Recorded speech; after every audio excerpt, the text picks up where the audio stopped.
Bem-vindo ao Vozes, o novo podcast do The Summer Hunter. Aqui, especialistas discutem assuntos atuais que mexem com o nosso dia a dia, em conversas leves e presenciais. Nessa edição, a gente chamou a Marcela Brito e a Luciane Paim, sócias da consultoria ACE, para falar sobre inteligência relacional. Em tempos de hiperconexão e vínculos cada vez mais superficiais, ela envolve saber ler o outro, lidar com atritos, equilibrar cuidado e limite. O papo rolou na Soho House São Paulo, em julho de 2025. E a gente sempre diz que a nossa rede social favorita é offline, né? Então, se você curtir esse podcast, considere assinar a versão paga da nossa newsletter diária, a Drops Solares. Ela garante benefícios o ano inteiro, como ingressos para os próximos encontros do The Summer Hunter Vozes, além de acesso a experiências e conteúdos especiais. Quem sabe a gente se vê por aí? Tudo bem? Eu sou a Marcela. Vou contar um pouco da ACE rapidamente. Eu e a Lu, a gente é uma dupla de consultoria em insights. Então, a gente faz pesquisa de comportamento, de consumo, cultura. E esse assunto é um assunto que a gente discute há muito tempo, quase toda semana. E a gente resolveu montar uma apresentação justamente porque é um assunto que, sim, dá pra gente falar por 5 horas seguidas, se deixar. Aí a gente ficou com medo de perder o controle do tempo e fez uma apresentação para tentar guiar a gente não se perder muito. Então, assim, o Ricardo já deu uma pista do que a gente vai falar, mas de forma muito sintética, eu diria que essa conversa é uma reflexão. A gente não vai trazer do's and don'ts, nem nada do tipo. É uma reflexão pra gente conversar, e a gente queria, inclusive, convidar vocês a interromperem a gente durante, porque tem muita coisa que a gente vai falar que possivelmente vai dar vontade de perguntar ou aprofundar. E estamos convidando vocês a fazerem isso quando isso acontecer. Mas é uma reflexão, assim, junto aqui, sobre a nossa capacidade de se relacionar em todos os níveis, assim, né? Não só nas amizades, na vida social, mas também no relacionamento, no trabalho, enfim. Aí aqui a gente trouxe um pouco dos pensadores que geralmente a gente estuda e aprofunda e fala sobre, né? Então, tudo que está escrito aqui vem um pouco dessas pessoas aqui, desses sociólogos, psicanalistas, enfim, tem vários tipos de pensadores diferentes aqui. A gente vai citar muitos deles, inclusive. E a primeira provocação que a gente tem é, nesse mundo, né, agora que a gente está, de inteligência artificial ganhando cada vez mais espaço e entrando na nossa vida meio sem necessariamente a gente quase, né, convidar ela a entrar. Será que a inteligência relacional vai ser o novo QI? Essa é uma reflexão mais macro que acho que a gente pode começar a falar. Bom dia, pessoal. Como a Marcela falou, a gente pesquisa e fala sobre isso há muito tempo, e a gente gosta de falar bastante, então é bom trocar. E até é bom trocar porque juntos a gente vai fazendo essa moderação do tempo, e aí o que for construindo vai dando essa borda. E uma coisa importante é que tem vários aspectos de olhar para isso quando a gente fala de relacionamento, quando a gente fala de epidemia de solidão, tem muitas formas. A gente escolheu aqui um viés, né, que é pensar da formação do eu, porque somos, do ponto de vista social, biológico, psicanalítico, a gente é completamente formado e atravessado pelo outro, e ao mesmo tempo, se na nossa Constituição a gente é parte do outro, como é que a gente vive num momento onde está completamente as nossas ferramentas de relação entre o eu e o outro, elas estão atrofiadas? E até um pouco da nossa provocação aqui, ela vem porque é uma reflexão, né? A gente está num momento tão acelerado que às vezes a gente identifica algo e sai do pensamento à ação. Então, assim, estava vendo muito, né, vocês devem ter visto a inteligência, a saúde social, agora é a nova saúde mental. Ok, e várias das publicações então 5 passos para você fazer a sua saúde resolvida. Então, você fala com 3 amigos, gente, eu atendo em consultório, muita gente não tem 3 amigos para encontrar toda semana. 3 amigos de verdade. 3 amigos de verdade. Ou quem são? Como é que eu faço? Eu só falo com eles online. Eles fazem parte da minha vida no WhatsApp. E agora?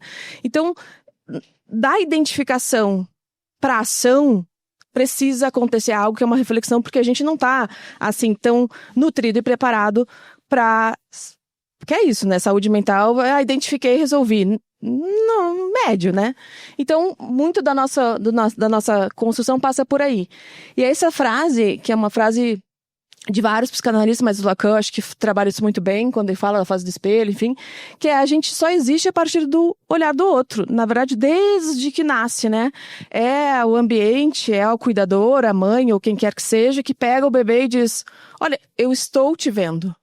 Se alguém nos vê, é porque a gente existe. Então, como é que a gente vai saber que existimos se não há o reconhecimento do outro? E a gente passa o resto da vida buscando essa construção que é nessa relação. Então, assim, eu tô aqui falando e buscando uns olhares de tamo comigo, pra não ficar aqui tão sozinha falando e tá indo bem. Então, assim, se eu não tiver, faça uma cara feia pra identificar e calar a boca.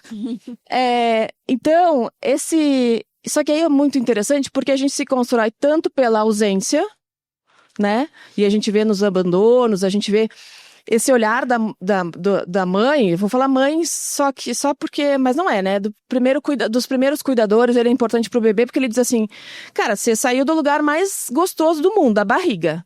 Quentinho, beleza, tudo certo. Agora tá aqui na vida. Ótimo. Alguém tem que dizer pra esse bebê: vale a pena, vamos seguir junto. E aí, em muitos momentos... Não, como é que faz isso se nem a gente está nutrido assim? Então, precisa de toda uma estrutura, né? Então, se não tem muitos cuidados em muitos momentos, a gente fica perdido. Mas o excesso de gente nos olhando, o excesso de gente permeando a nossa vida também é constitutivo de quem a gente é, e isso gera algumas coisas que a gente vai falar. Vai falar mais pra frente, né? Isso. Até nessa questão da ausência, tem aquela história, né, de quando o bebê não é carregado no colo, pegado no colo depois que nasce, os primeiros meses, ele pode até morrer, não tem uma história disso, ele vai ter que achar, é muito doido a gente pensar isso de um bebê, mas de alguma forma para existir e sobreviver precisa isso, a gente vai ter que achar recursos, ainda que em solidão, se não tiver, alguém muito difícil. Alguém que dá o retorno, né, para ele. Sim. Mas se até tem um cuidado básico, ele vai ter que achar recursos para ele achar quase que esperança de vida para ele e para a pessoa que está cuidando, né? Então, vai ser uma pessoa que vai lutar na vida muito, porque nasceu sem esse primeiro quentinho, assim, né? Sim. E aí, mas a construção de quem somos, né, ela é composta por vários outros ao longo da vida, porque, como eu falei, a gente tá sempre buscando esse reconhecimento. Eu tô aqui buscando, a gente tá sempre indo em busca do outro. E... como o Freud pontuou muito bem nessa obra dele, que é uma das poucas obras sociais que ele tem, que é o Mal-Estar na Civilização, que acho que é um dos meus favoritos dele, ele fala que viver em sociedade exige sacrifício e produz angústia. Aliás, ele pontua que o corte civilizatório é o grande produtor de sofrimento, porque tudo vai bem quando a gente pode fazer tudo, né? Pequenos, crianças, e daqui a pouco tira a mão daí, não pode fazer isso, fala baixo, não pode gritar no supermercado, então vem dizendo, pelo outro... eu preciso fazer sacrifícios. Pelo outro, eu tenho que me adequar. Pelo outro, eu tenho que usar a roupa certa. Pelo outro, eu tenho que estar falando as coisas certas. Então, e tem uma construção no Mal-Estar na Civilização que ele fala, a gente tem o melhor prazer do mundo, estamos num sentimento oceânico, bebê, tá tudo pronto, vai vivendo, a vida vai tirando coisas. E a gente vai buscando recompensas. Vai castrando e a gente vai buscando jeito de viver. Nos amores, no trabalho, na religião, tentando achar essa situação, essa sensação gostosinha de tô ali no mar e tô bem. E vai ficando uma sensação de, opa, tô no mar e não tenho boia. Então vamos nadar e pegar algo pra poder dar o norte. Então a mesma sociedade que vai dizendo não pode, também é quem pode nos acolher. E aí, esse é o primeiro insight que a gente precisa ter, que é, se a gente vive atravessado pelos outros e precisa, porque a gente está sempre buscando essa relação, cada vez menos tem regra e tem plano de voo. A gente estava falando sobre isso ali antes da palestra começar. a gente vai buscar lugares que nos deem um pouco de sensação, um pouco de pertencimento, um pouco de acolhimento. E aí... Tava tudo bem, né? Freud, só lembrando aqui, ele escreveu O Mal-Estar na Civilização em 1930. Então, de 1930 até 2009, estava parcialmente tudo sob controle, né? Foi bem tateado e mapeado pelo Freud ali nesse texto. Mas ele não contava com os tech bros que viriam daí em diante e que iam fazer um grande estrago na nossa vida de forma... Aliás, coisas boas, mas ao mesmo tempo potencialmente destrutivas. Então, de 2009 em diante, esse outro, né, que a gente está falando desde o início, que antes era restrito às interações analógicas, que era a nossa família, o seu Jaime, síndico do prédio, o seu Souza, porteiro, ele passa a ser milhões de outros e milhões de telas. Então, quase que a gente perde o controle, né? Assim, tem muitos outros que se multiplicaram potencialmente. E aí isso tem uma resposta psíquica, né? Assim, automaticamente. Que é os sujeitos hiperfragmentados, que é para onde o nosso eu foi parar. Né? A hora que a gente perde o controle desses outros e eles estão por toda parte o tempo inteiro, a gente fragmenta o ego e a gente começa a multiplicar os nossos eus. Então, quando multiplicam-se os outros, a gente começa também a virar vários outros, a performar vários outros, e aí entra numa questão que não é puramente estética, no sentido de minhas múltiplas skins. É uma coisa que vai criando um certo adoecimento, né? Uma crise de identidade mais profunda na gente, onde a gente perde o controle da nossa narrativa de si mesmo.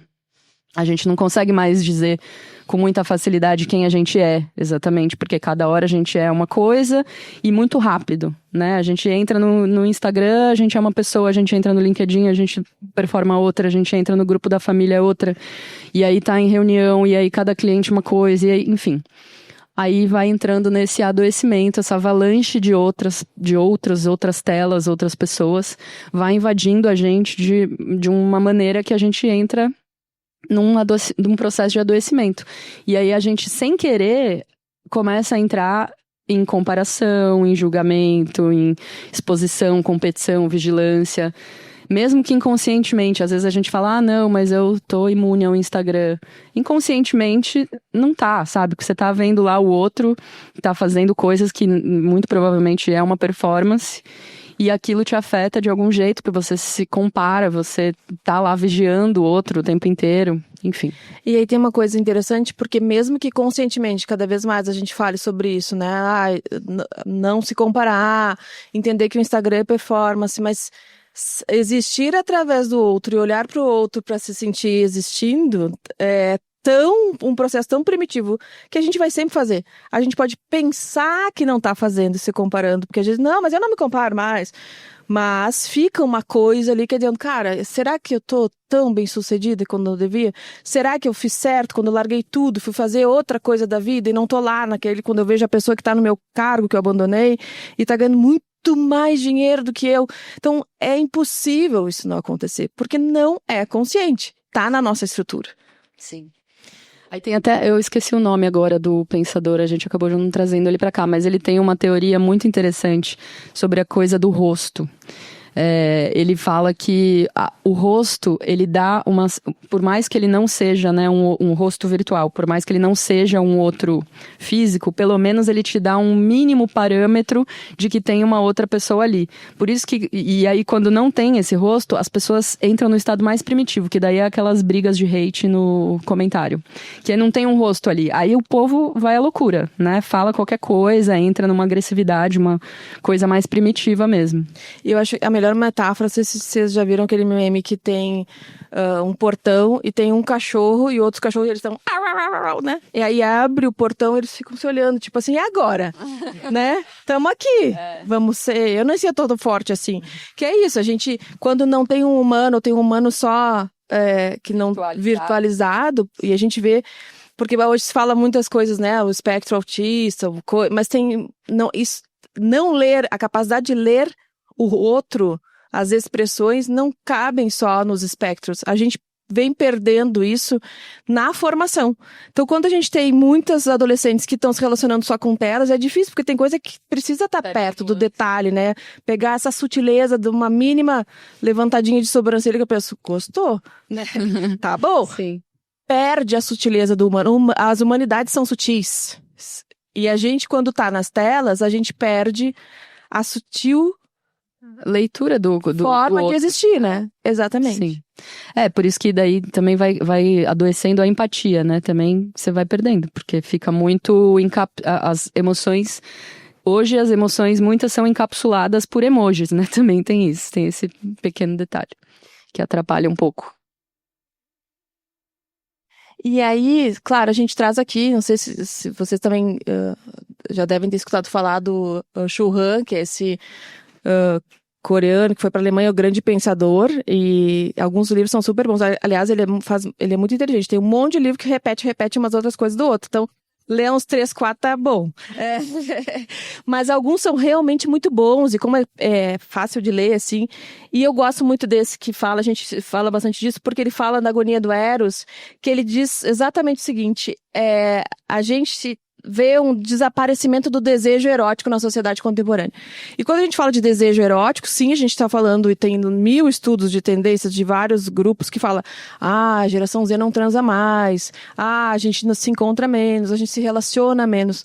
Mas também tem uma coisa da pulsão que essa é uma energia vital, né? A gente, de desejo erótico, tem a ver com a energia da vida, como que a gente se faz. E aí, se a gente está sendo subjetivado, trabalhando, né, existindo por telas e sem saber como trocar e sem saber como ler o outro começa a invadir nossa vida e começa a ser um risco, né? E aí não dá para bancar o risco de se relacionar, porque sai do ideal. Gente, aqui é legal, tem coisa boa, tem coisa ruim, mas tem que bancar o risco da convivência. E a gente tá mais fragilizado e aí não consegue bancar tanto esse risco e sozinho tá garantido, tamo na boa. Essa também tem a ver o que ele fala do desaparecimento do desejo erótico, por isso até a gente pôs essa imagem aqui, que a gente vive, desde 2009, a gente vive numa sociedade lisa. Então, inclusive as Big Techs, o que elas querem? Elas querem acabar com o atrito, né? Só sobre isso, o fim do atrito, o fim do atrito. Mas, gente, atrito é relação, né? Atrito a gente não faz fogo sem atrito. Então, como que a gente vai sentir desejo sem atrito?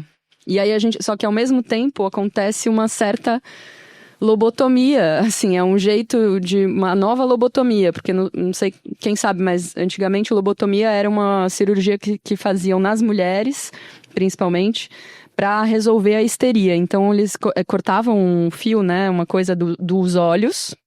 E aí, isso cortava uma parte neural do cérebro que quem tinha histeria nos anos, acho que 1890, né? Uma coisa assim. Resolvia dessa forma, só que a pessoa ficava meio vegetal, assim, né? Porque perdia conexões importantes. E aí é pelos olhos. E não à toa, a gente passa o tempo inteiro olhando para uma tela lisa, sem atrito. Então é um novo tipo de lobotomia que a gente sofre hoje, que é essa ausência de atrito metaforizada em todas as nossas existências hoje em dia, né? Tudo é sem atrito, as marcas no supermercado querem que a sua experiência seja sem atrito. E aí isso vai afastando a gente cada vez mais desses outros e dessa relação, né? A gente passa a não ter mais relação, a gente passa a ser praticamente testemunhas de vida um dos outros, assim, sem se relacionar.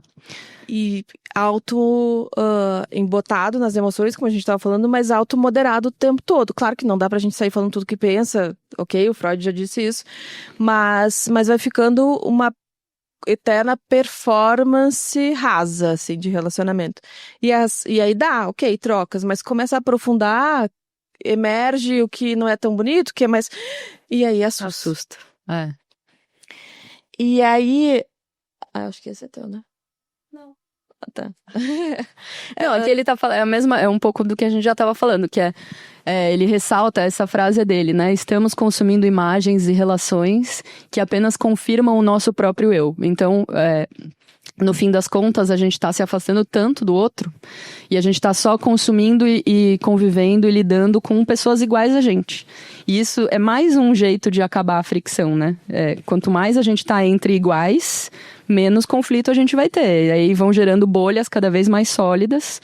E aí, não à toa, a gente vive uma polaridade bizarra, né? Assim, a gente não tem mais tolerância com a alteridade, o pensamento diferente do outro. A gente nem sabe direito como lidar com isso. Eu ia perguntar só uma coisa. Mas eu queria entender essa parte da...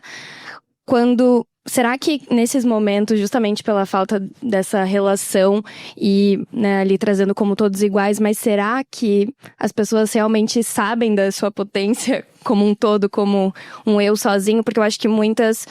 enfim, a gente só se conhece mesmo 100%, acho assim, nunca, mas eu acho que tem emoções que a gente só sente numa real fricção, né? Exato, então eu acho que também, no fim, a gente acaba se conhecendo menos. Sim. Né, também, eu acho que ele.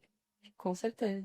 Perfeito, se conhecendo e até se testando menos, porque só tem coisas nossas que vão aparecer em relações, a gente vai falar disso também, mas específicas. Eu sabia tudo de mim até chegar aqui e estar nesse ambiente. Agora eu tô destravando coisas que nem eu sabia que eu tinha. O encontro produz coisas que a gente... Exatamente. E aí, quando a gente fala da polarização, porque tem uma outra coisa que é um mecanismo um pouquinho, mas tem tudo a ver com isso, um pouquinho mais sofisticado, que primeiro eu quero existir, e eu existo através do outro, mas eu preciso pertencer. E aí, quando polariza e diz, tem dois jeitos de pertencer, seja o que for. Vocês já viram, sou gaúcha e tal, mas no Rio Grande do Sul é muito tudo polarizado. Então, assim, tem dois times. Ou é um time ou é outro. Então, assim, como só tem dois jeitos, eu vou pegar todo esse discurso e, às vezes, vou tirar a crítica que eu tenho, mas para ficar ali. Eu pertenço a algo. Senão, eu pertenço ao quê? Se só tem dois jeitos de ser. E aí, nessa, a gente vai atrofiando a relação, atrofiando a nossa possibilidade de descobrir coisas novas, de criar outros espaços, de criar ideias novas, porque eu tô tão ansiosa, a invasão dos outros na minha vida deixa a gente tão fragilizado desse jeito, porque é sempre um outro que é mais julgador, que a gente se encolhe. É um existir, pertencer, mas ao mesmo tempo desaparecer. A alteridade, a subjetividade, a diferença, ela desaparece pra gente ficar camuflado entre muitos, né? Então, acho que isso e aí quando a gente tá camuflado entre mesmos...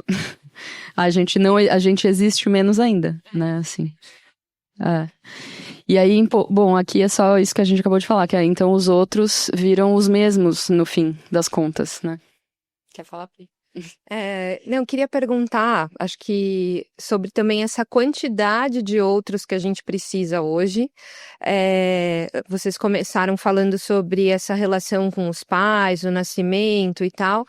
Eu não sei se existe hoje essa invalidação, talvez, dessas pessoas mais próximas e essa quantidade de outros que a gente tem nas redes sociais, que eles vão afirmar, né, a nossa existência pelos likes e tal, e ao mesmo tempo, como que isso fragiliza a construção desse eu, né? Acho que invalida, talvez, a qualidade desses outros que antigamente formavam mais o eu, e queria ouvir você falando um pouco sobre isso.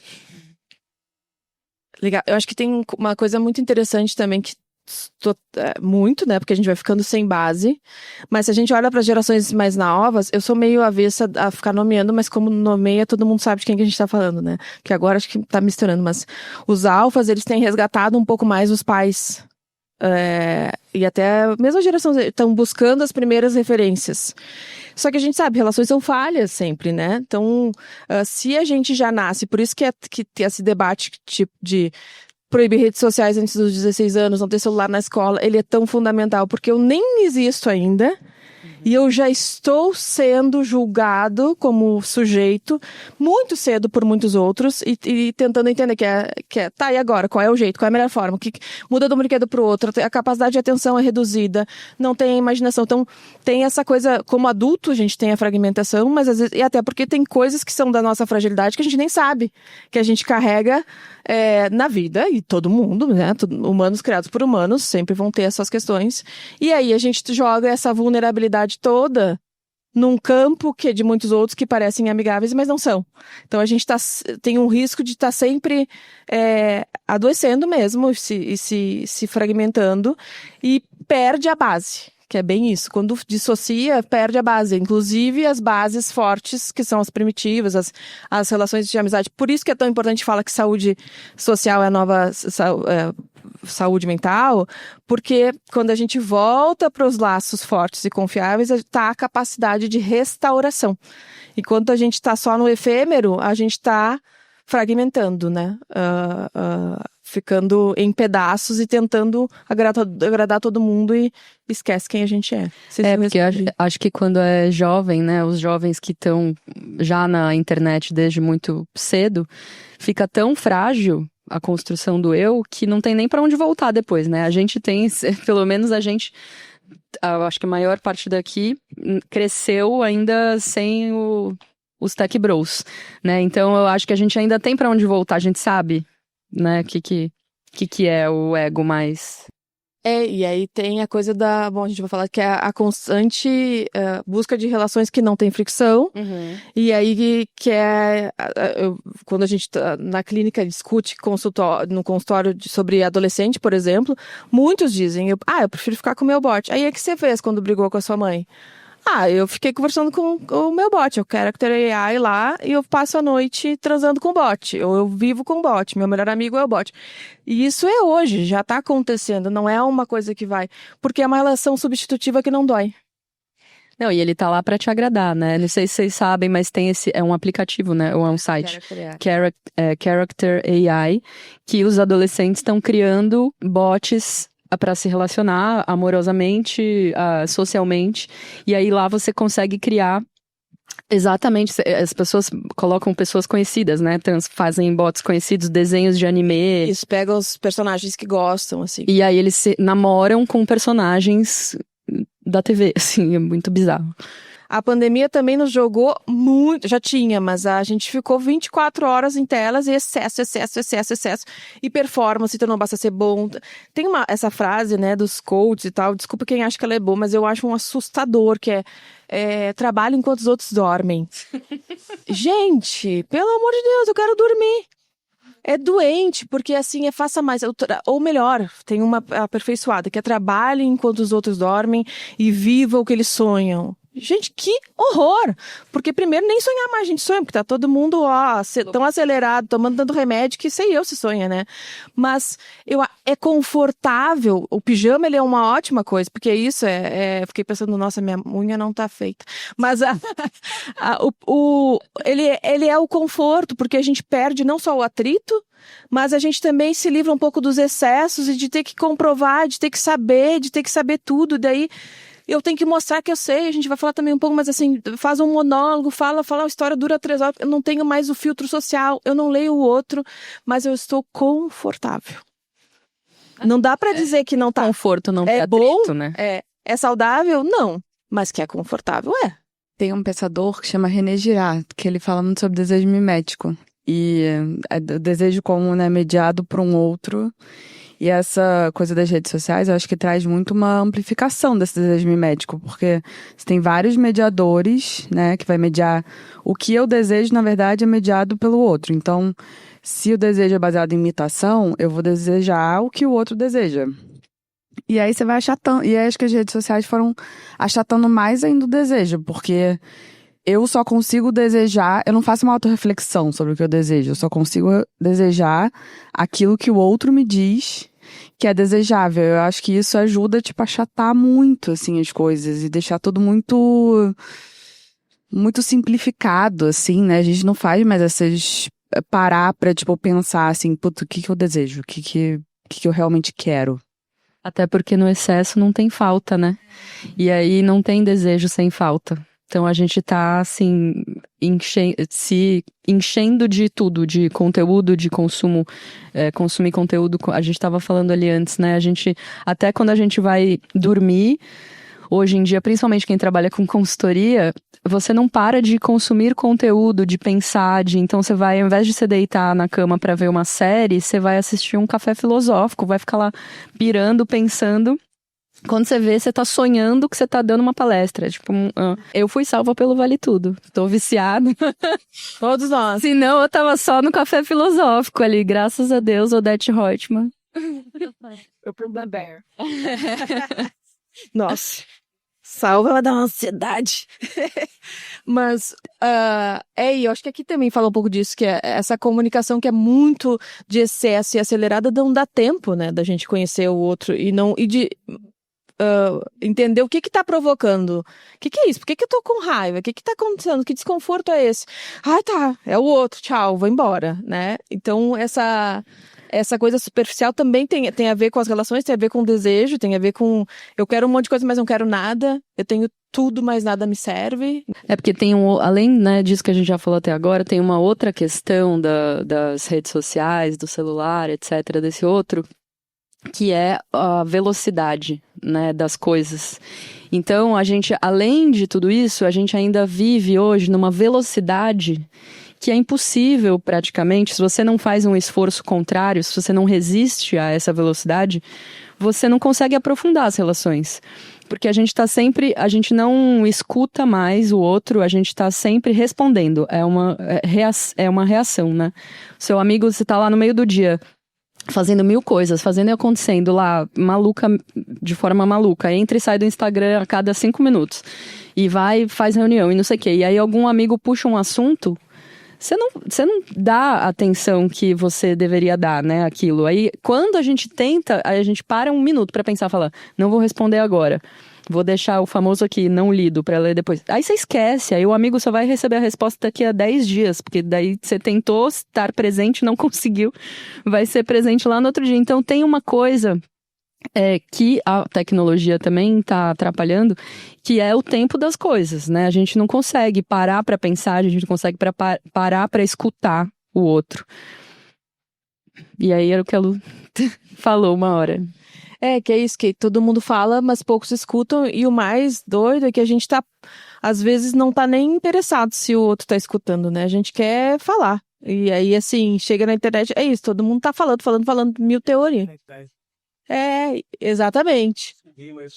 Ninguém escuta e escuta, mas é meio que superficial, então não tem tempo, tá acelerado. A gente tava falando uma coisa que também acho que tem a ver com a pandemia, que é compartilhamento de agenda. Que veio muito, e que aí você diz, a pessoa tá te esperando numa reunião, que apareceu na agenda. Mas antigamente a gente perguntava, oi, como é que é teu nome? Desculpa. Raul, você pode ir na quinta às 14 horas? Aí você diz, sim. Ah, beleza. Agora não. Raul, você não foi na reunião de segunda às 11? Como não? Eu coloquei na sua agenda, não tinha nada. Como é que você não foi? Você nem sabia. Mas tava lá a cobrança, né? Então, acho que é isso, assim. Bom, isso também, né? É isso que você estava falando, que a sua amiga fala por 3 horas seguidas. Que o que importa é ela falar, não é ela ser escutada, exatamente. Bom, aí entra nessa outra coisa que você trouxe também, que é o paralelo, né, em tudo isso que a gente está falando. As redes sociais, os algoritmos e a cultura do like favorecem e fortalecem bolhas que reforçam o próprio ponto de vista. Aí tem olha lá, o café filosófico que eu ouvi antes de dormir, trouxe. Aí tem aqui uma quote do Pedro Desante, que ele fala, algoritmos de redes sociais criam câmaras de eco, reforçando as nossas identidades e dificultando o encontro de opiniões divergentes. Então a gente fica preso numa bolha confortável, ali, quase um útero, né? Sei lá. Que você tá ensimesmado, você não consegue nem reconhecer que o diferente existe e ter tolerância com isso, né? Aí aqui entra num outro pensamento, tem essa galera que é uma consultoria de fora do Brasil, que chama Morning Report, que eles fizeram um estudo super interessante, que eles falam um pouco sobre isso também, onde eles trazem essa sequência aqui, que é hoje, a gente não consegue mais discutir nada. Porque qualquer discussão cai numa crítica, cai numa coisa de ou é certo ou é errado, e se eu acho errado, eu cancelo, e aí eu silencio, e aí acabou. E aí não tem a relação, não tem a troca, né? A gente não tá aberto. Não tem a fricção, não tem a troca de pontos de vista. E aí a gente até traz uma provocação que a gente tem falado bastante, que seria a morte da dialética, porque uma vez que a gente não está mais aberto a trazer pontos de vista diferentes para criar um terceiro caminho, né, que a dialética é sobre isso, como que a gente vai criar pensamento crítico, né? Então, quando a gente tem a ausência de atrito, a gente está cada vez mais delegando a nossa inteligência para a inteligência artificial, para o chat GPT. Isso vai levar a gente para um lugar de empobrecimento de pensamento crítico, porque daí a gente não sabe articular mais as ideias. Ou emburrecimento. Mas assim, você vê, hoje em dia, as pessoas mais jovens, né, que estão mais imersas na tecnologia, é difícil você achar uma pessoa jovem que tenha um super pensamento crítico, que ela não esteja só replicando um post que alguém falou. E é uma replicação, assim, meio neurótica, assim, sem critério quase, né? Que você tenta aprofundar com ela aquele assunto, não vai, não desce. E aí tem um ponto que vai ficando muito uma estrutura de pensamento rígida também, né? Isso é outra coisa, as pessoas estão muito buscando, isso é certo ou errado, né? Nas relações humanas, tirando o que é o código de convivência, não sei se é certo. Uma coisa pode ser certa, pode ser errado, sei lá. E aí é muito difícil tolerar. Então é assim, não, mas isso, o que é certo? O que é errado? Me diz, eu tô certa, eu tô errada. É uma angústia de fazer a coisa que me diz pra onde eu vou. Eu penso muito sobre isso também, porque a minha avó é uma pessoa difícil nesse sentido. E aí, assim, não sei, tá? Tô refletindo junto aqui. Mas o que eu acho é que talvez nós aqui, a gente tenha se dado melhor no sentido de pensamento crítico, porque antigamente as pessoas também tinham regras muito claras, né? Vai por aqui, principalmente quem é católico, por exemplo. E mulher. Então, tinha coisas muito assim, não tinha espaço, né, para você existir, criar o seu pensamento. Bom, além disso, falamos, né, um pouco já também sobre isso, que além de tudo isso, a gente ainda é manipulado pelas redes sociais, que elas oferecem, aí pensando mais numa perspectiva de neurociência, elas oferecem uma satisfação substitutiva da conexão humana real. Então, é a dopamina ali, né, vai gerando, eles vão liberando dopamina tão mais facilmente do que numa relação real, que a gente, e aí colocando essa coisa da gente ficar quase, num eterno quase encontro com o outro, tipo, vai ou não vai acontecer ou não vai, eu vou me aproximar, vou ficar amiga dessa pessoa ou não vou.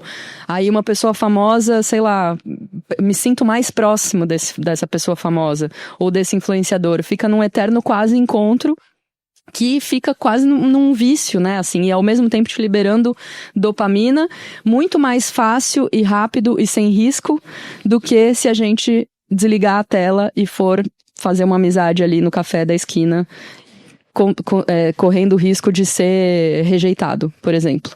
Eu acho que eu gosto muito dessa expressão, porque viver no quase é muito confortável.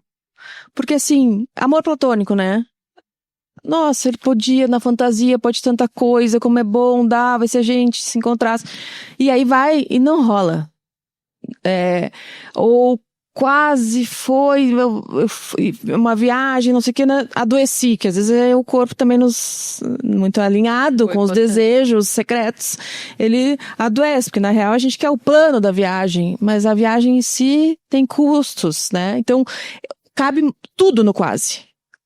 E cabe menos de planejado no encontro. Cabe muito mais no encontro. Mas vem desprazer no encontro. No quase, prazer puro. De pijama, eu perco muito da vida. Mas eu tô segura, acomodada, prazerosa. Ali tem prazer. Ou melhor, tem evitação de desprazer. não tem prazer, né? Tem muito, muito. 100%. Porque é isso, né? Evita a frustração. É um mundo que a gente diz assim, você pode fazer tudo. Tem um monte de gente dizendo que não, mas pode. E aí, o que eu faço? O que é o certo? O que é o errado? Pra onde eu vou? Né? E até isso, se for pensar, o nosso cérebro para de desenvolver, mas a neuroplasticidade segue a vida inteira, que é uma coisa que descobriram recentemente.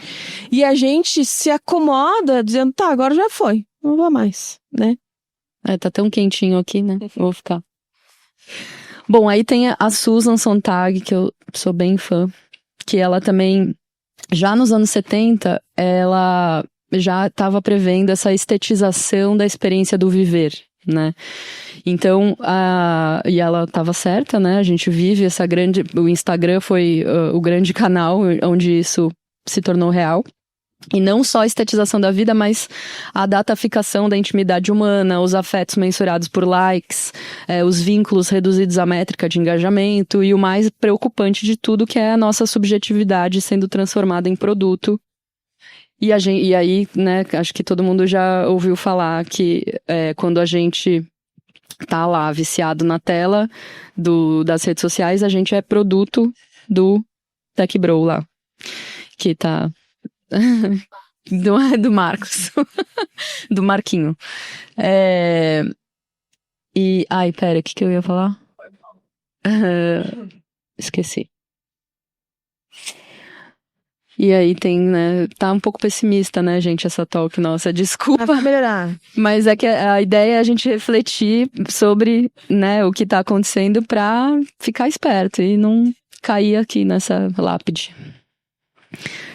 Aí tem mais uma vinda do café filosófico aqui, que é o Pedro Dessante de novo, que é esse psicanalista. O uso excessivo de tecnologia está causando uma perda da capacidade de sentir e experimentar emoções, levando a uma dessubjetivação da vida humana. É você? Ou eu? Já nem me lembro mais, mas vamos indo. Bom, aí... Bom, pensando pela perspectiva da neurociência, claro que a gente é a mente, mas a psique é além do que a gente processa entre os neurônios, né? Mas os neurocientistas, isso também é uma descoberta razoavelmente, porque em ciência, quando a gente fala 20, 30 anos, a gente está falando recente, né? Tem uma descoberta do cérebro social, que é justamente o quanto que a gente desenvolve habilidades e que mudam estruturas neuronais e cerebrais pela relação com o outro também.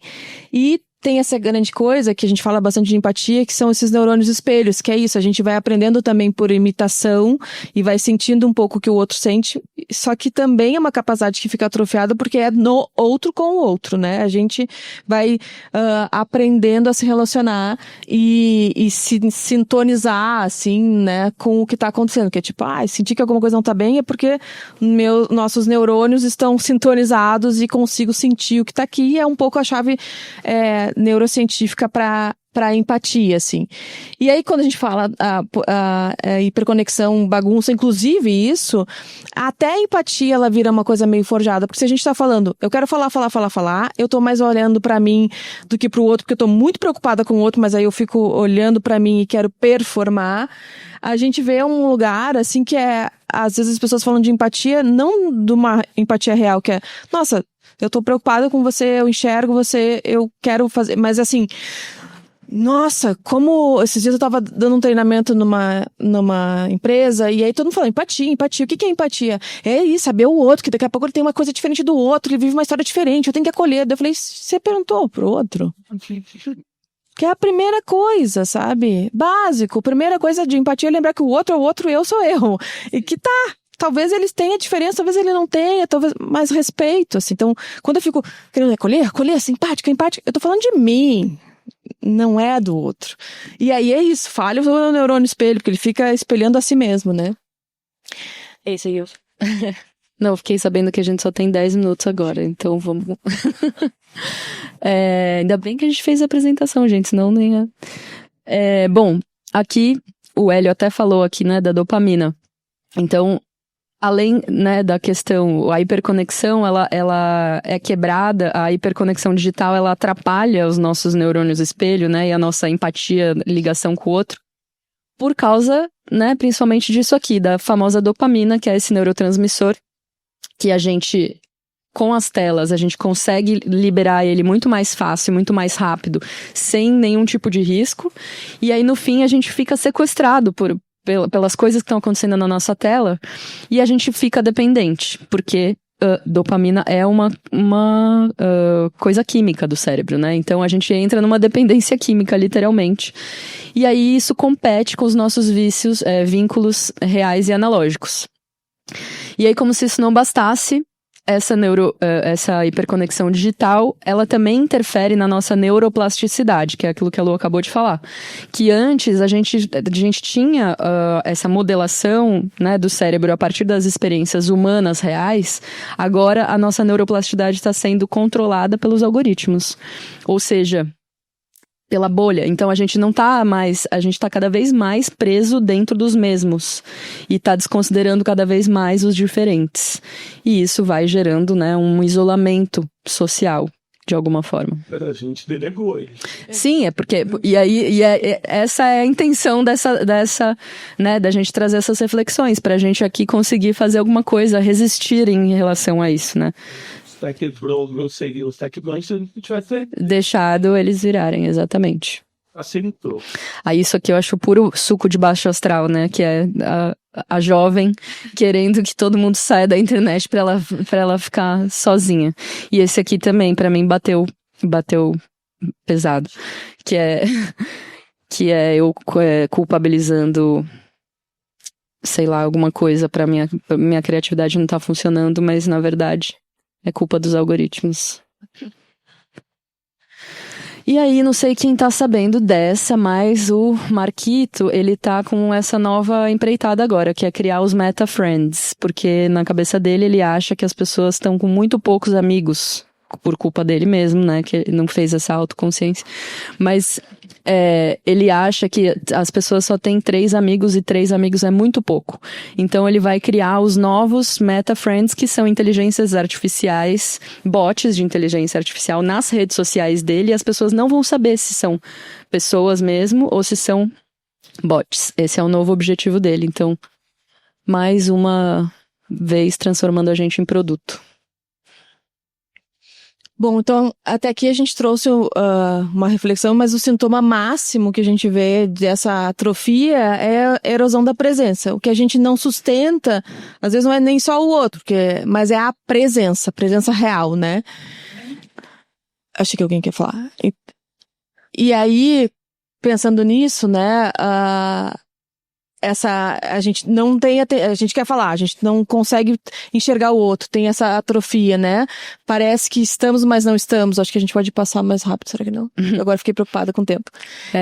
E até acho que não muito, porque eu não vi aqui, né? Mas quantas vezes a gente para o que tá fazendo, ou prestando atenção, ou estando em presença para olhar o celular, ou para olhar, ou tá no relógio, o relógio treme, enfim, né?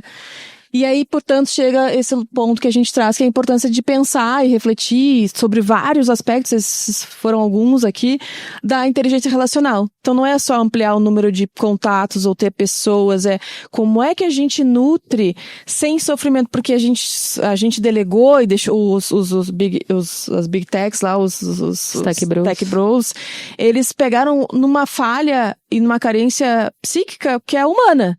E disseram, isso dói muito entrar em relação com o outro. Deixa eu resolver. Né? Agora o outro vai ir pior, vai ir além, né? E aí vai indo. Então é pegar uma dor humana e simplificar, que é o que a gente vai facinho. Então, de forma simples, simples quando a gente fala de inteligência relacional, a gente está falando de resgatar essa habilidade de se relacionar na vida social, amorosa, no que é que seja, assim. Então, não é que a gente tenha uma resposta nem 5 passos, mas a gente tem inspirações, coisas que fazem sentido da gente, uma vez que a gente está nesse lugar, entende que está nesse lugar, para onde a gente pode olhar? O que é que nos faz lembrar que tem jeitos diferentes de se relacionar? E aqui tem uma base, assim, tem um psicanalista que a gente ama, que é o Winnicott, que ele é um psicanalista que faz parte de um grupo que alguns chamamos de os psicanalistas empáticos, que trabalham uma relação, né? Que olham, entendem que o ambiente e a relação com o outro é que constrói. Então, a primeira coisa, eu vou até levantar, porque a primeira coisa é entender e trazer uma coisa que quando ele fala de mães e de ambiente, que é o conceito de suficientemente bom. Uma mãe acha, muitas vezes, que ser mãe é cuidar do bebê o tempo todo, é não deixar faltar, é estar ali, é responder a emergência. E, na verdade, mães boas são as que falham. Relações boas são as que falham, porque a vida falha. Se a gente tenta evitar sofrimento dos filhos, frustração, a gente não está preparando o filho para a vida. E aí ele vai chegar frágil, com medo do outro. Então, mãe boa ou relação boa é aquela que sai e diz, tá... falando de vale tudo, não é que nem a Heleninha, né? Que fica... Mas é sabendo que vai voltar. Tem o seu desejo, vai viver a sua vida, mas vai voltar. Quando a gente tem pra onde voltar, pra quem voltar e sabe que vai voltar, isso é entender que, mesmo falho, suficientemente bom, eu tenho segurança emocional. Outra coisa que a gente vai abrindo mão quando a gente delega uma série de coisas é apostar num viver criativo. O conceito de saúde do Winnicott é quanto mais a gente tem uma vida criativa, mais saúde a gente tem. O que significa? Quando mais submisso, mais amarrado na agenda que é do outro, mais amarrado na regra de cultura que é uma seita da empresa, mais eu tendo que seguir código, sei lá eu do que, menos a gente tem possibilidade de criar. Menos, aí a gente desaparece. Sem criação, o ser humano desaparece. Ou às vezes nem é ósseo, mas tem uma possibilidade de fazer algo. Quando a gente está assujeitado, a gente não cria. Daí a gente chega num jeito de olhar para o outro, que é a partir do que o Winnicott fala, que é a ética do cuidado. Que é muito simples, que é entender que a gente parte de um lugar de respeito. Se eu entendo que você tem as suas ideias e eu tenho as minhas, e que a gente precisa... Eu me respeito, porque me conheço. E entendo que eu estou em construção, na relação, eu te respeito. Eu não tô aqui para me sobrepor nem te deixar que tu me esmague. A gente vai viver junto. E, portanto, a gente vai cuidar do ambiente que a gente está construindo. Porque é cuidado. Essa lógica, ela foi perdendo justamente isso. O cuidado, ele existe no sutil. Na mínima coisa. Que é isso. Derrubou alguma coisa, a gente tá tão acelerado que não tem o cuidado. E se a gente pensa isso que você tá falando, ela tá aqui, né? Eu preciso, para criar, entender que eu vou ser suficiente. Quem quer a perfeição não cria. Vai na repetição. Então, para criar e não ser submisso, eu preciso ter cuidado, respeitar as ideias do outro. Então, é quase uma premissa de reunião, às vezes, de dizer, vamos se respeitar, vamos entender que a gente, com cuidado, cria e vai sair melhor daqui na diferença, né, na mistura. Aqui em 2 minutos. Mas aqui, o que as respostas, elas estão... em alguns dessas nossas que a gente veio citando, assim, né, que o Pedro De Sante fala com muita clareza da coisa da desconexão episódica, assim, né, ele tem aquela frase que é maravilhosa, que é... Do William Powell. Ele cita o William Powell na talk dele, que ele fala, se a gente não consegue sair da internet é porque a gente está sendo usado por ela. Que eu acho que é a melhor síntese. É a melhor síntese da produtização do ego. E aí, saia da sua bolha social nas mídias, interagindo com pessoas, ou arte, porque eu acho que isso é uma outra coisa, para de ver o mesmo. O olhar é muito importante. O Shu Han, ele fala da vida, no livro Vida Contemplativa, é isso. Ele fala pra gente através do olho, porque tem toda essa história, mas a nossa visão e a sensação a partir da visão tá capturada. Então, olhe outras coisas. É a contemplação da vida, da arte, de outras construções e só observe, sinta, né? Então, não se relacione só com os mesmos. Pelo contrário, quanto menos for o mesmo, mais possibilidade a gente tem de criar uma outra resposta que não tá aí. Se a gente fica o mesmo lá, não tem uma resposta nova, né? Vai ter as mesmas respostas e as mesmas respostas. E os mesmos problemas também, né? Muito mais, inclusive. Outra coisa que é importante, que todos falam de alguma forma, é a escuta da diferença. A gente fala um monte, né, de ter espaço, mas é escutar a diferença, mais ainda. Eu sempre brinco, né, pra gente trabalhar junto com o olhando as pessoas, tem que ser entusiasta da diferença. Porque é isso que é o legal da vida. A gente tem que se entusiasmar com o diferente, porque é isso que vai nos puxar para outros lugares. E isso tem uma coisa muito legal do Contardo, que é um psicanalista italiano, morreu não faz tanto, foi no meio da pandemia.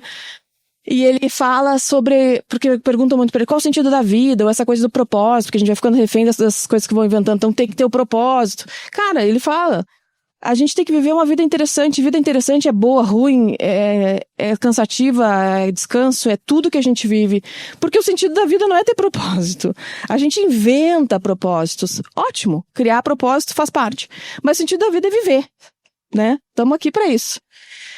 Um outro conceito que é super legal, aqui, vou falar bem rapidinho, então se alguém aqui estuda psicanálise, desculpa, mas eu vou sintetizar muito, é que a Melanie Klein, nos estudos de bebês, ela foi construindo a teoria toda nessa coisa de como a gente caminha para integrar as partes. Então, assim, primeiro o bebê se relaciona com mamar, ele quer mamar e ele entende que daqui a pouco acabou o leite, ou não deu, ou deu cólica, então ele não tem o olhar complexo dos vários tons de certo e errado e diz, esse seio aqui é ruim, não quero, não tem leite, o outro é bom. Então tudo fica, o que me aproxima da mãe, bom, o que me afasta, ruim.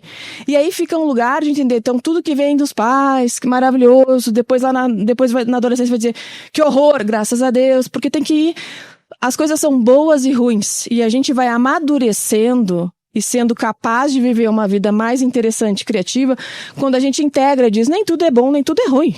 E tudo é bom e ruim, E né? tudo é bom e ruim. Então, que bom. Inclusive pessoas. Inclusive eu. Né? Exatamente. Inclusive eu tenho sentimentos que não me orgulho, porque é isso, né?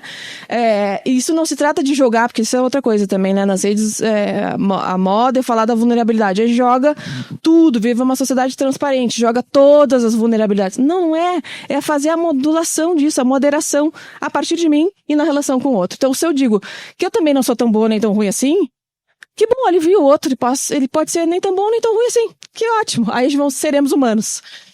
E aqui tem uma versão uma ideia mais recente, a psicanálise vincular é das últimas coisas que foram surgindo na psicanálise, ali nos anos 90, acho que foi mais forte, tem uma jornada argentina e francesa, e tem dois pensadores que são o Bernstein e a Janine Puget.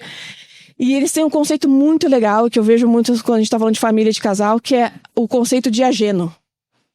Que é aquilo que é diferente. Ou seja, se eu não sei tudo sobre mim, obviamente eu não sei tudo sobre o outro. E menos ainda eu sei sobre o que acontece comigo em relação ao outro. Que é aquilo que eu falei, algo de novo acontece nos encontros em mim, que eu digo, opa, não sabia que eu era tão ciumenta, até me relacionar com essa pessoa aqui. Algo de novo acontece ali. No encontro, no vínculo, ele tem sempre uma novidade, porque ele se atualiza, não vive tudo. E aí a gente vê nos casais, né? Às vezes a gente pergunta uma coisa quando tá falando com um casal em consultório e um responde pelo outro. Não, porque ela é assim, né? Não, eu sou assim, você que tá. Daí eu falo, cara, quem disse que ela é assim? E quem disse que vocês sabem? Tá cansado, né? Não, porque ele tá cansado. Esse foi o melhor exemplo. Por que você fez isso? Falou, porque ele tá cansado. Você tá cansado? Falando, não. Então é mínimo às vezes. Então é muito comum a gente responder com relações mães e filhas, irmãos, o que quer dizer, esse é o outro, né? Mas o outro já não é mais aquele. O outro já virou outro. E a gente se relaciona com aquele conhecido. Quando a gente trabalha numa perspectiva vincular, e muito nas empresas também a gente faz isso, que não existe o eu e nem o outro. Existe uma outra coisa que é o produto desses encontros. E quando a gente está falando times, construção, o que surge aqui deste encontro? Porque também é isso, não dá para dizer que as pessoas vão sair na virtualidade do outro, porque a gente tem um outro que é virtual, não um virtual digital. Mas é virtual da nossa cabeça, é o que eu percebo. O real, nem eu sei de mim, nem muito menos do outro. Então, é nessa virtualidade que vai se atualizando, sendo construída, que a gente pode aprender e aí sim viver melhor as relações, né? Último slide. Ricardo, último slide. Aqui é só uma, assim... Achei que era alguém mandando embora. Chega. É só um resumo, né? Assim, basicamente de tudo. Nossa, tá. Tá ativado. Ih, gente. Que é um resumão dessas reflexões que a gente fez agora, que a Lu fez agora nesse final. Que é um pouco do que a gente gostaria de discutir com vocês, mas aparentemente não vai dar tempo. Que são coisas que a gente pode fazer e tomar cuidados que a gente pode ter pra gente não ser engolido, né, e perder as nossas humanidades, principalmente a nossa inteligência relacional. Então, criar consciência que a gente existe melhor com e através do outro. Então, lembrar sempre isso, que o outro é importante, o outro, não os outros mesmos, né? Então, ter mais tolerância, né, com as diferenças. Retomar o entusiasmo pelo diferente, que a Lu falou, e lembrar que ele constrói mais do que com os iguais.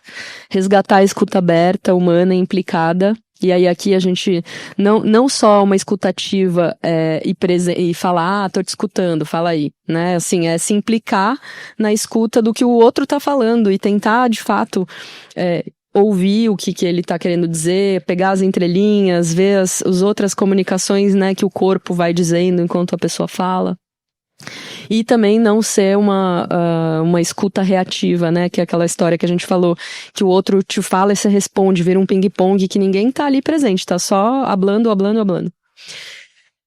Separar momentos para estar inteiramente aqui e agora com os outros que te importam, né? Principalmente. Lembrar que o outro sempre nos escapa, a gente não tem controle nem da gente mesmo, principalmente do outro.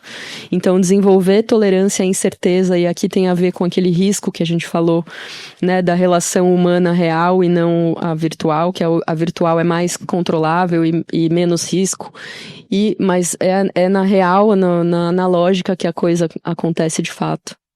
Encarar e sustentar os conflitos sem fugir das tensões inerentes do vínculo. Então, o vínculo vai ter tensão, não tem como fugir. E é bom que tenha, né? Porque senão vira essa coisa sem atrito, essa coisa superficial, e aí a gente não consegue... Sem desejo, exatamente. A Lu até fala que ela fica preocupada quando os casais chegam lá pra ela e falam, a gente não briga. Aí ela já... Deu ruim. Normalmente quem não briga ou briga muito pouco também não transa muito, assim. Outro importante, né, que é respeitar o ritmo orgânico da intimidade e o jeito do outro, né? Então, às vezes, né, eu vejo muito isso, assim, nos relacionamentos alheios, assim, ao meu redor, que sei lá, as pessoas começaram a se relacionar e aí estão em timings diferentes. E aí um quer uma coisa, o outro quer outra, e aí aquilo vira um problema e impossibilita aquela relação. Mas, isso é sustentar o conflito, né? Esse conflito vai existir porque você não tá se relacionando com o outro de você. O outro tem lá as questões dele, as limitações dele, então vai ter diferença de profundidade de intimidade, de tempos que as coisas vão acontecendo. Lembrar que somos seres complexos e que todos somos bons e maus ao mesmo tempo. Isso também é super importante a gente lembrar diariamente, até para exercitar o não julgamento, né, que a gente fica o tempo inteiro. Quando a gente tá nas redes sociais, vem um post ali que dá aquela pontada e você fala, puta merda, essa pessoa tá falando isso. Mas, cara, todo mundo tá tentando ali existir, né, de alguma forma. E, por fim, resgatar a empatia real entre dois nas relações, né? E não a empatia ensimesmada, que a Lu citou, que pode acontecer. Então, por fim, a inteligência relacional, ela não é uma competência social, ela não é inteligência emocional, que foi também uma tendência de muitos anos ali que aconteceu, ou uma habilidade de comunicação. Ela no fim, é uma capacidade de estar genuinamente presente, né? Então a questão da presença, ela é fundamental nisso, na relação, de sustentar vínculos que atravessam o tempo e resistem aos erros e às frustrações. E é uma inteligência de afeto, né? Que a gente reconhece no outro, não o outro como um objeto de satisfação nossa, mas um mistério inesgotável, e a humanidade de ser bom e mal tudo ao mesmo tempo.